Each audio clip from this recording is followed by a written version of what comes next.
कालों के भी काल महाकाल की जय हो। अगर आप भोले बाबा से सच्चा प्रेम करते हैं, कुंवारी कन्याओं को मनचाहा वर मिलता है और विवाहित महिलाओं को अखंड सौभाग्य की प्राप्ति होती है। अगर आपकी भक्ति अटूट है तो लाइक जरूर करें। हर हर महादेव। सर्वदोष सावन मास में कुछ खास चीजों का त्याग करने को कहा गया है। चाहे वह शास्त्रों से देखें, आयुर्वेद या लोक परंपराओं से, तीनों दृष्टियों से बहुत महत्वपूर्ण है, क्योंकि यह त्याग न केवल शरीर को शुद्ध करता है बल्कि मन, आत्मा और ग्रहों को भी संतुलित करता है और शिव भक्ति में आपको चरम तक लेकर के जाता है।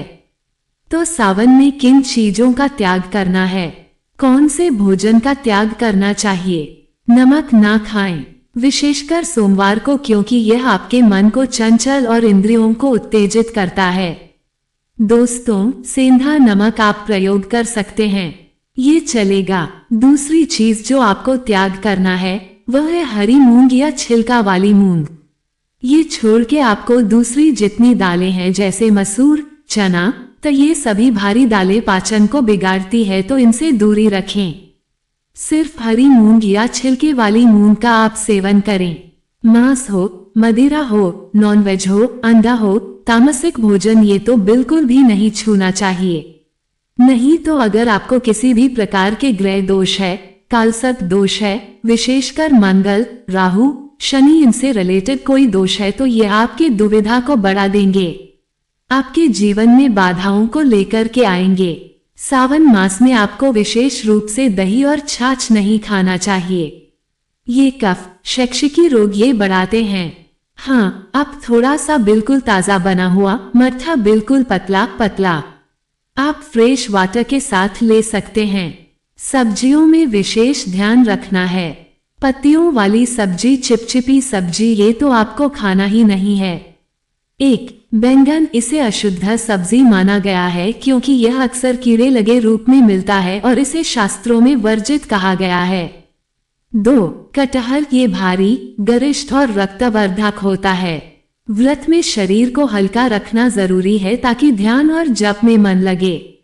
सब्जियों में आप भिंडी हुआ, बैंगन हुआ, कटहल हुआ, ककड़ी, परवल, मशरूम, पालक, कोई भी पत्तेदार या चिपचिपी सब्जी का आपको त्याग करना है।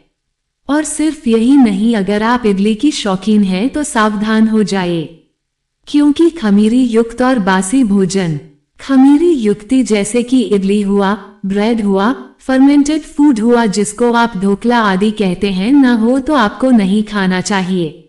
बासी भोजन ना करें। बासी भोजन से शिव पूजा में अपवित्रता आती है। इसके साथ ही साथ आपको अधिक ताला, भुना या मैदा इस तरह का भोजन नहीं करना चाहिए। हेवी फ्राइड फूड, आप हल्के हल्के पूरियां आदि बनाकर खा सकते हैं, लेकिन हेवी फ्राइड फूड जैसे मैदा, कचौड़ी, समोसे, यह आपको कोशिश करना चाहिए कि त्याग करना चाहिए। तो अब बात आ जाती है आप क्या खाएंगे।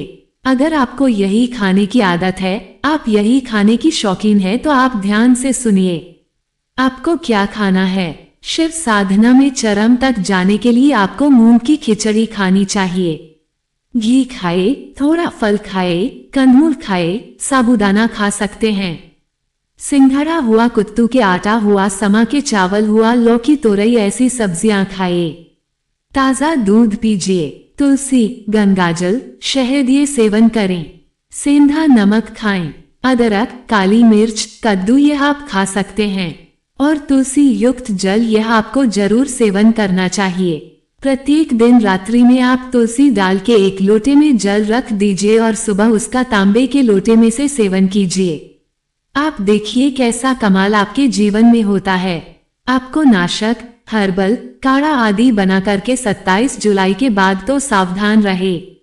थोड़ा सा बारिश का मौसम है, बहुत तरह के इन्फेक्शंस होते हैं, इससे भी आपको बचाएगा। आपका भोजन ही आपका भोग बनेगा, तब दोनों बनेगा। चातुर्मास का पहला महीना है सावन का महीना, और यह जो मैंने चीजें बताई इनका त्याग करें और अपने जीवन में सात्विकता अपनाएं, क्योंकि सावन में सात्विकता से ही शिव ऊर्जा आपके भीतर तक उतरेगी।